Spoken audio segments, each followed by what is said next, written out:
Captain Jake Morris stood at the observation deck of the human flagship, watching the stars of the Milky Way through the massive window. He had spent 40 years in space, serving the Galactic Council and keeping peace between the 12 species that made up their civilization. Today felt different. Today felt wrong. The message had arrived 3 hours ago. Ambassador Kate Wilson had sent it from the council chambers on Galactic Station Prime. The vote was final. 11 species had decided that humanity was no longer welcome in galactic affairs. They called it granting independence, but Jake knew what it really meant.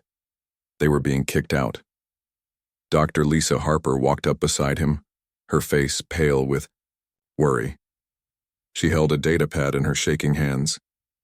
"Jake, you need to see this," she said quietly. "I've been running calculations all morning. If we leave, the galaxy will fall apart within months." Jake took the pad and scrolled through her research. For 200 years, humans had been fixing problems across the galaxy. They mediated trade, disputes between the proud Zephyrians and the logical Nexari. They maintained the power grids that connected hundreds of worlds.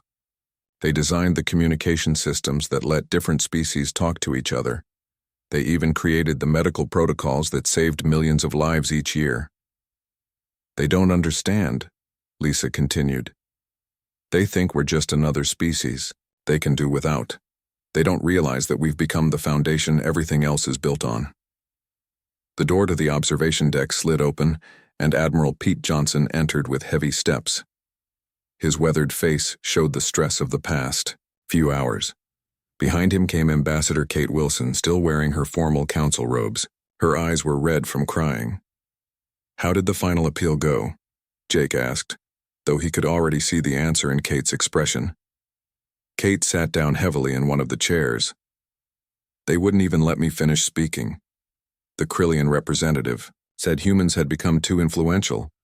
The Zephyrians complained that everyone always calls us to solve their problems. Even the Nexari, who we've worked with for decades, said they needed to learn independence from human assistance." Admiral Johnson pulled up a holographic display showing the entire galaxy. Red dots marked every human colony, space station, and ship. There were thousands of them scattered across hundreds of light years. "We have 6 months to evacuate everything," he said grimly. "Every human facility, every research station, every diplomatic post. The council wants us gone completely." Jake studied the display. Each red dot represented years of work, relationships built between species, problems solved and lives saved. "What about the medical station at Centauri? Dr. Amy Clark has been working on cures for 3 different species there." "Gone," Kate replied. "They said other species need to develop their own medical expertise." "The trade route management system?" Lisa asked. "They're confident they can handle it themselves," Admiral Johnson answered with a bitter laugh. Jake walked back to the window. In the distance, he could see a Krillian warship patrolling the sector. The Krillians had been the most vocal supporters of human removal. They wanted to expand their territory without human peacekeepers getting in their way. They had no idea that their own ships relied on human-designed navigation systems and maintenance protocols. "Sir?" A young communications officer entered the room. "We're receiving messages from across the galaxy. Some individual aliens are asking us not to leave. A Zephyrian merchant named Zix says his trading company will fail without human route optimization. A Nexari scientist called Binary 7 wants to continue our joint research projects." Kate stood up slowly. "But their governments have made the decision. We have to respect the democratic process of the council, even when it's stupid." Dr. Lisa Harper was still staring at her datapad. "Jake, I need to show you something else. Look at this energy grid analysis." She projected her findings into the air. A complex web of power lines connected hundreds of star systems. "See these junction points? Every single one is maintained by human engineers. The other species never learned how the system actually works. They just know that when they flip a switch, the lights come on." Admiral Johnson frowned. "Are you saying they can't maintain their own power grid?" "I'm saying they don't even know how it works," Lisa replied. For 50 years, Commander Rick Davis and his teams have been the only ones who understand the whole system. They've tried to train others, but most species just want results, not understanding. Jake felt a cold feeling in his stomach. What? About the communication networks? Lisa switched to another display. Same problem. The universal translator systems, the quantum communication relays, even the basic protocols that let different species understand each other. It's all human-designed and human-maintained. The room fell silent as everyone realized the scope of the problem. Humanity hadn't just been participants in galactic civilization. They had become its nervous system, its maintenance crew, its problem-solving department. And now they were being asked to leave. "We have to try one more time," Kate said desperately. "Let me go back to the council. Let me explain what will happen." Admiral Johnson shook his head. "Kate, you've tried 5 times already. They're not listening. The Krillians think we're trying to scare them into keeping us around. The Zephyrians believe they can hire other species to do our jobs. The Nexari are convinced their computer systems can replace human intuition." Captain Jake Morris made a decision. "Then we leave," he said firmly. "We give them exactly what they asked for. Complete human independence from galactic affairs." "But Jake," Lisa protested, "billions of beings will suffer when the systems fail. And maybe that's what it will take for them to understand what they're throwing away," Jake replied. "We can't force them to value us. We can't make them want our help. If they think the galaxy will be better without humans, then let them find out for themselves." Admiral Johnson nodded slowly. "I'll begin coordinating the evacuation. Every human, every piece of human technology, every system we've built or maintained, we take it all with us to Andromeda." "What about the manuals and training materials?" Dr. Harper asked. "We'll leave copies of everything," Jake decided. "Basic maintenance instructions, system diagrams, emergency procedures. But Lisa, make sure you don't include the advanced troubleshooting guides or the adaptive protocols. If they want to be independent, they need to figure out how to solve problems on their own." Over the next several days, the human evacuation began. Captain Jake Morris watched as transport ships arrived at every human facility.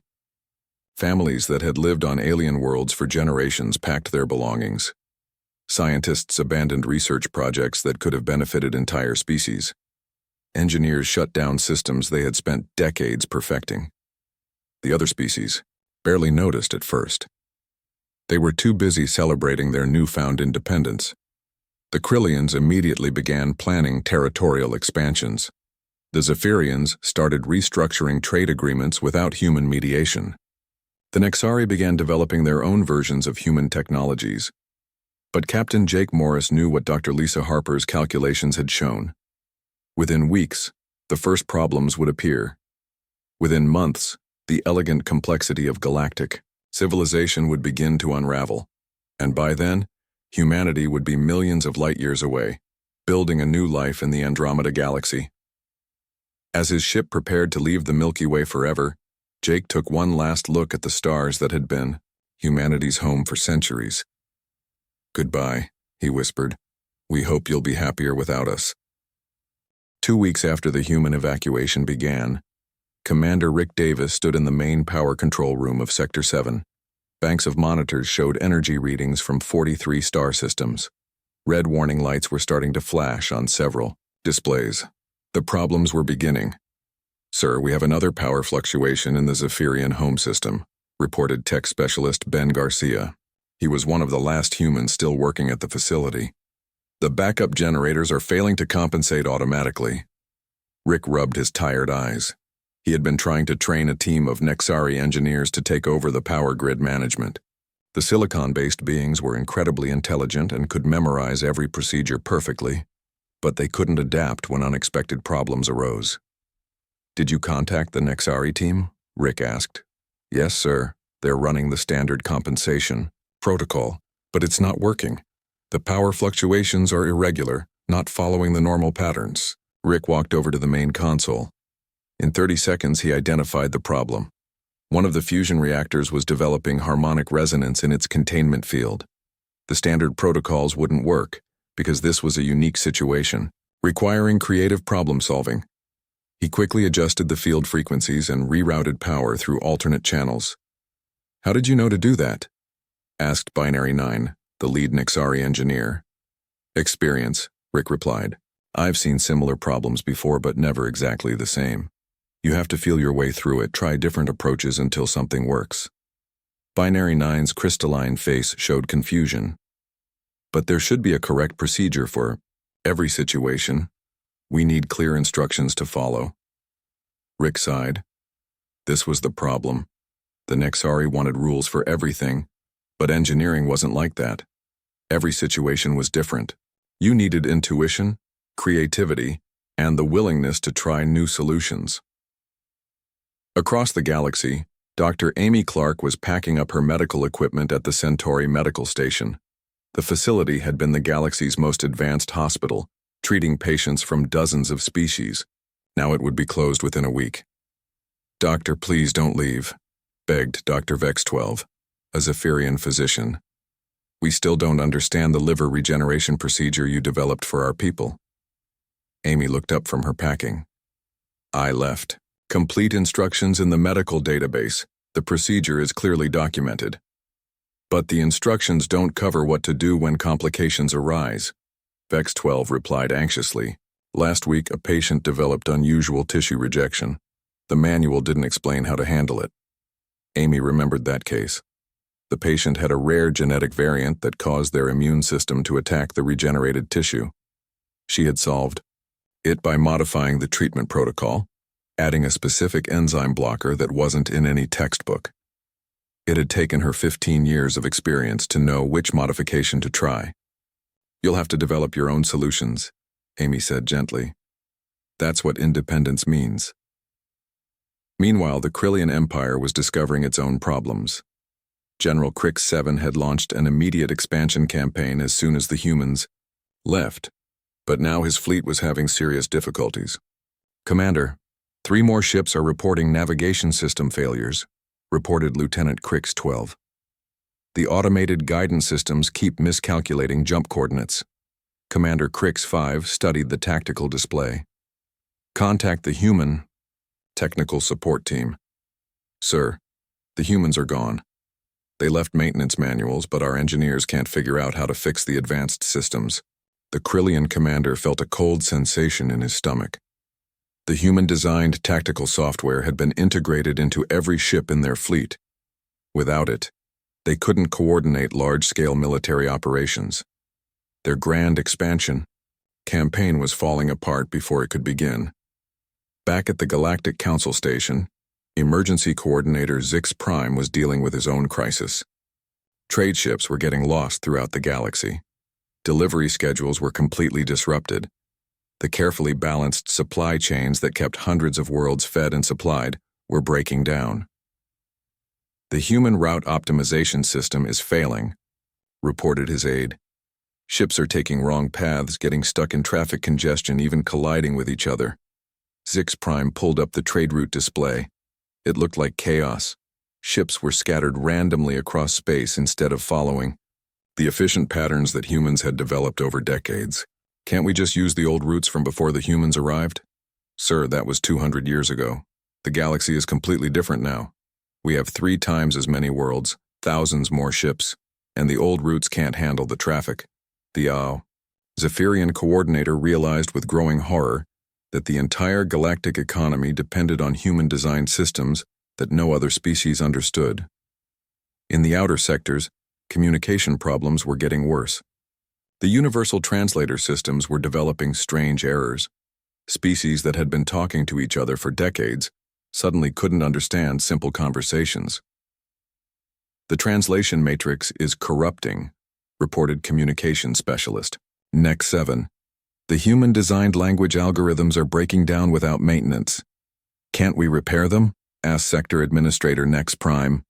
"We tried copying the human repair protocols, but there are too many variables. The system keeps learning and adapting, but now it's learning wrong patterns. We need someone who understands how the artificial intelligence actually thinks." The problems were spreading faster than anyone had expected. What had started as minor technical difficulties was becoming a full crisis. The galaxy's infrastructure was failing piece by piece. On the human flagship, Captain Jake Morris was receiving reports from evacuation teams across the galaxy. Commander Rick Davis had finally left the power control station, but not before 3. More sectors had experienced major energy failures. Dr. Amy Clark had departed Centauri Medical, leaving behind dozens of patients who needed treatments that only she knew how to perform. "Jake, we're getting communication requests from alien governments," reported Communications Officer Tony Blake. "They're asking for technical assistance." "What kind of assistance?" Jake asked. "Everything. Power grid failures, navigation problems, medical emergencies, communication breakdowns. The Zephyrians want to hire human consultants. The Nexari are offering to pay triple rates for human engineers to return." Dr. Lisa Harper looked up from her monitoring station. "It's happening exactly as I predicted. The cascade failure is accelerating. Each system failure makes the other problems worse." Admiral Pete Johnson entered the bridge with a grim expression. "I just received a priority message from the Krillian Empire. They're requesting immediate military assistance. Their expansion campaign has collapsed, and now they're facing rebellion in their outer territories." Jake felt no satisfaction in being right. Billions of beings were suffering because their leaders had been too proud to admit they needed human help. "What's our status on the evacuation?" 60% complete, the Admiral replied. "But Jake, we're getting requests from individual aliens asking to come with us. Scientists, engineers, doctors who worked closely with humans. They want to join the exodus to Andromeda." The Council specifically voted to remove humans from galactic affairs, Jake said carefully. "They didn't say anything about non-humans who want to work with us." Dr. Harper looked hopeful. "Some of them might be willing to learn human problem-solving methods. If we're going to rebuild civilization in Andromeda, we'll need people who understand cooperation instead of rigid procedures." The crisis was accelerating beyond anyone's control. The galaxy's complex systems were failing faster than they could be repaired. The aliens were discovering that human expertise couldn't be replaced by following instruction manuals or copying procedures. "Sir," reported Tony Blake, "we're now receiving distress calls from the Galactic Council itself. The Council station is experiencing critical system failures. They're requesting immediate human assistance." Captain Jake Morris stared at the message for a long moment. The same council that had voted to remove humanity from galactic affairs was now begging for help. The irony was bitter. "Send a response," he said finally. "Tell them that humans are no longer part of galactic affairs. They'll have to solve their own problems now." 3 months after the human exodus began, engineer Tina Brooks stood in the central hub of the galactic power grid one last time. She was part of the final evacuation team, and tomorrow she would leave this facility forever. The massive room hummed with the sound of generators and power converters that connected hundreds of star systems. But the hum was wrong. It was uneven, stuttering, like a heart with an irregular beat. "The cascade failures are accelerating," she told Colonel Sam Wright over her communicator. 17 sectors lost power completely yesterday. The Nexari engineers can't keep up with the repairs. Sam's voice crackled back through the comm system. "How long before total collapse?"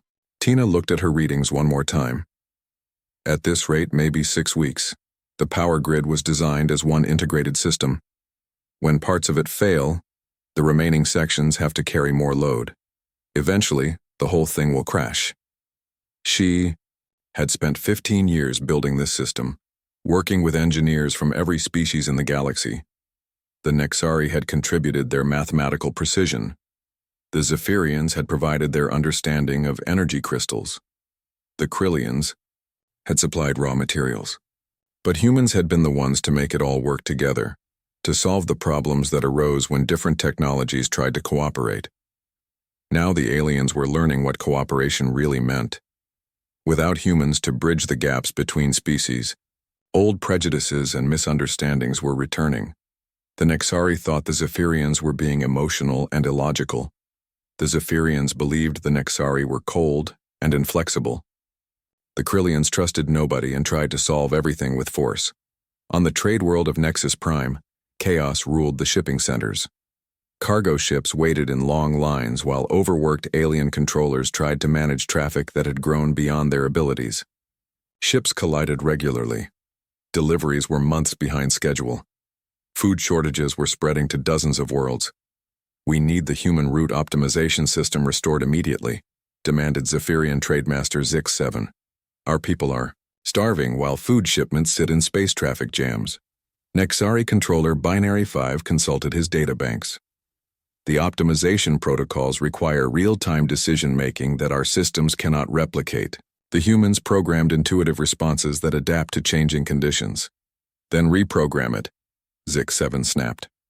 "We have tried for 73 days. The system requires understanding of psychology from 12 different species: economic, theory, space navigation, emergency response protocols, and creative problem-solving abilities. No single species possesses all these skills." Meanwhile, diplomatic relations were falling apart without human mediators. The Krillian Empire had resumed its expansion campaign, but without proper navigation systems, their fleets kept getting lost or attacking the wrong targets. They had accidentally invaded 3 neutral systems and were now at war with species they had never intended to fight. Colonel Sam Wright received increasingly desperate messages from alien governments every day. His small team was handling evacuation security, but he found himself inadvertently becoming a diplomatic contact point. "Colonel, this is Emergency Coordinator Nex Prime from the Outer Sector Council," came a transmission. "We have critical infrastructure, failures across 47 systems. 17 worlds have lost all power. Medical facilities are failing. Transport systems are down. We need immediate human assistance." Sam looked at the message with mixed feelings. "I'm sorry, Coordinator, but humans are no longer part of galactic affairs. That was the Council's decision." "But Colonel, beings are dying. Entire civilizations are at risk of collapse." "Then perhaps the Council should reconsider their vote," Sam replied firmly. The medical crisis was becoming the most tragic part of the disaster. Dr. Amy Clark, now aboard a transport ship heading for Andromeda, received daily reports from the medical facilities she had left behind. Without human doctors and researchers, alien medical teams were struggling with cases they had never handled alone. "The liver regeneration treatments are failing," reported Dr. Vex-12 from Centauri Station. "We followed your procedures exactly, but patients are dying from complications we don't understand." Amy felt sick with guilt. She wanted to help, but she had been ordered to evacuate. "You need to develop your own medical expertise. Consult with doctors from other species." "We tried, but Nexari medicine is completely different from Zephyrian medicine. Krillian biology doesn't work the same way as ours. Only humans seem to understand how to treat patients from multiple species." This was the hidden truth that the galaxy was discovering too late. Humans hadn't just been good at individual tasks. They had been the bridge between species, the translators who helped different alien races understand each other. Without that bridge, the galactic community was falling apart. Diplomat Ron Martinez found himself in an impossible position. He was supposed to be evacuating with the rest of humanity, but alien delegations kept intercepting his ship with increasingly desperate offers. "Please, Ambassador Martinez," pleaded Krillian General Crix Prime. "The Krillian Council is prepared to offer a formal apology to humanity. We will provide full reparations, increased representation in galactic affairs, anything you want." Had been expecting this moment, but it still felt strange. "General, 2 months ago your people voted unanimously to remove humans from the galaxy. You said we were too influential, that other species needed independence from human assistance." "We were wrong," the general admitted. "Completely wrong. Our military is in chaos. Our expansion campaign has turned into a disaster. We're fighting 3 wars we never meant to start because our tactical systems don't work without human maintenance." Similar messages were coming from every major species. The proud Zephyrians had swallowed their pride and sent formal apologies. The logical, Nexari had calculated that their civilization would collapse within 4 months without human assistance. Even the isolationist species from the Outer Rim were asking for help. But the most desperate message came from the Galactic Council itself. Council Chairman Prime Alpha, An Nexari who had voted for human removal, sent a priority transmission to the human fleet. Captain Morris, this is Chairman Prime Alpha speaking on behalf of the emergency session of the Galactic Council. We formally request immediate human assistance to prevent total civilizational collapse. Captain Jake Morris received the message while reviewing evacuation reports. Admiral Pete Johnson and Dr. Lisa Harper were with him in his ready room. They're offering everything, Jake said, reading through the proposal. Full autonomy for human colonies, triple representation in the Council, complete control over infrastructure development, even the right to veto Council decisions that affect human interests. Lisa looked at her latest analysis. Jake, the situation is worse than I predicted. The cascade failures are accelerating. If we don't return soon, there may not be a galactic civilization left to save. Admiral Johnson studied the strategic implications. We're already 4 months into our journey to Andromeda. Turning the entire fleet around would be a massive undertaking, and some of our people have already started building new lives. But millions of beings are suffering, Jake said quietly. Billions might die if the infrastructure completely collapses. The irony wasn't lost on any of them. The galaxy that had rejected humanity was now completely dependent on human mercy. The species that had voted for independence were begging for human intervention. "Sir," came a voice over the intercom, "we're receiving another priority message. This one is from individual aliens, not governments. Scientists, engineers, doctors, teachers. They're asking to join us in Andromeda. They say they want to learn human methods of cooperation and problem-solving." Jake considered this carefully. Perhaps some good could come from this disaster. The galaxy might collapse, but the individuals who understood the value of cooperation could help build something better in Andromeda. 6 months after humanity began their journey to Andromeda, Captain Jake Morris stood before the assembled leaders of the human fleet. Representatives from every ship, colony transport, and research vessel had gathered virtually for the most important decision in human history. The holographic meeting room buzzed with quiet conversations as people waited for him to speak. "By now you've all seen the reports," Jake began. "The Milky Way galaxy is in complete collapse. Power grids are failing across hundreds of systems. Trade networks have shut down entirely. Medical facilities can't function without human expertise. Conservative estimates suggest that 3 billion beings will die within the next 2 months if the infrastructure isn't restored." Dr. Lisa Harper stepped forward with her final analysis displayed on the main screen. "The cascade failures have reached the point of no return. Even if we went back today, it would take years to rebuild what's been destroyed. But without any intervention, we're looking at the collapse of galactic civilization itself." Admiral Pete Johnson presented the military situation. "We've received formal surrender messages from the Krillian Empire. Their expansion campaign turned into a complete disaster. They're fighting 7 different wars because their navigation systems failed and they attacked the wrong targets. The Krillian military is requesting human peacekeepers to help negotiate ceasefires." Ambassador Kate Wilson looked tired but determined. "The Galactic Council has formally dissolved itself. The remaining alien governments are operating independently, but most of them lack the expertise to maintain basic services. They're offering us anything we want: complete autonomy, unlimited resources, even the right to govern sectors of space directly." The room fell silent as everyone processed the magnitude of the situation. Commander Rick Davis, who had been among the last to evacuate the power stations, spoke up from his ship. "I've been training alien engineers for months through remote communication. They're willing to learn, but they need guidance. Without human supervision, they can't adapt when new problems arise." Dr. Amy Clark joined the conversation from her medical transport. "I'm still consulting with alien doctors through subspace radio. Every day I hear about patients dying from treatable conditions because the medical teams don't have human expertise to guide them. Children are dying, Jake. Entire families." The weight of responsibility settled over the meeting like a heavy blanket. These weren't just statistics or strategic concerns. They were talking about billions of individual lives, families, children, entire civilizations facing extinction. "But we also have to consider our own people," said Colonel Sam Wright. "Many humans have already started building new settlements in Andromeda. Families have made plans for their new lives. Some people joined this exodus specifically to get away from the constant burden of solving everyone else's problems. Engineer Tina Brooks nodded from her position near the back of the room. I've spent my entire career maintaining systems for aliens who never bothered to learn how they worked.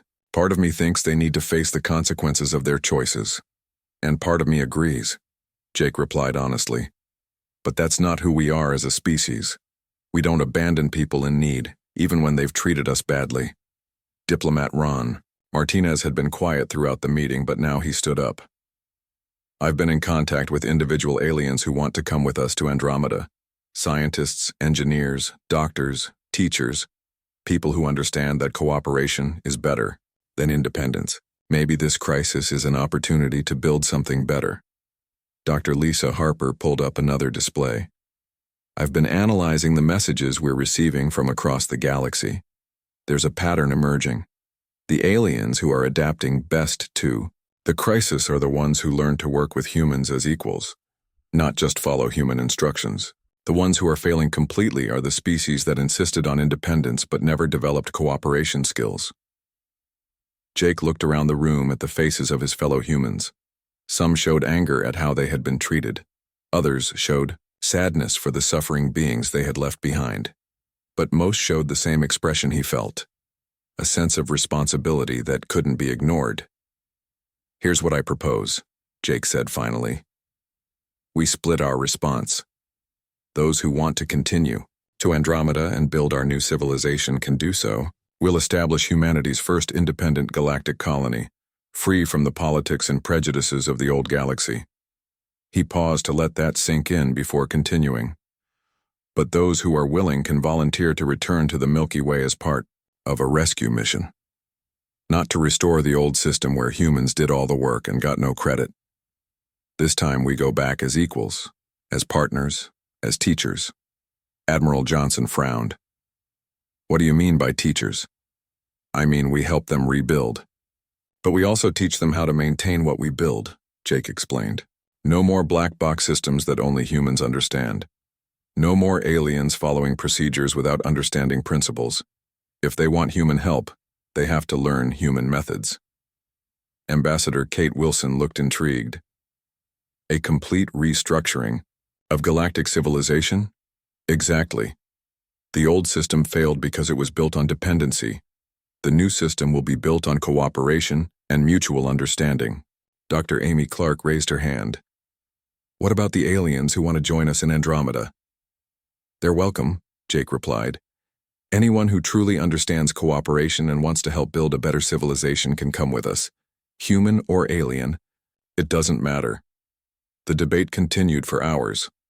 Some humans argued that the galaxy deserved to face the consequences of rejecting humanity. Others insisted that humanitarian concerns outweighed political grievances. Many worried about splitting their people between two galaxies. Finally, they took a vote. The result was close but decisive. 60% of the human fleet would continue to Andromeda to establish humanity's new home. 40% would return to the Milky Way as part of the rescue and rebuilding mission. Captain Jake Morris made his own choice to return with the rescue fleet. As he prepared his ship for the long journey back, he received a priority message from the remains of the Galactic Council. Captain Morris, this is Emergency Administrator Next 7. We have received word that humans are returning to help with the crisis. On behalf of all remaining governments, I want to formally apologize for our treatment of humanity. We were wrong to vote for your removal. We were blinded by pride and failed to understand our dependence on human expertise. Jake composed his reply carefully.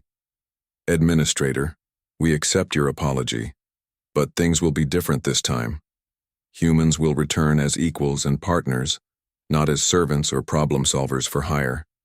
If you want our help, you'll need to learn our methods and work with us as true cooperators. The response came back quickly. Agreed. Completely agreed.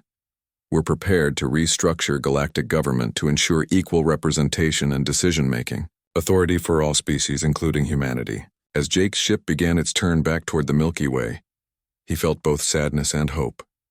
Sadness for the billions who had suffered and died during the collapse, but hope that this crisis might finally teach the galaxy the value of true cooperation.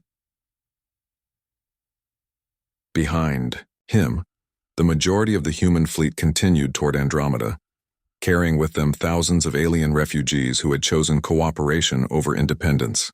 Ahead of him lay the ruins of galactic civilization and the enormous task of rebuilding it properly.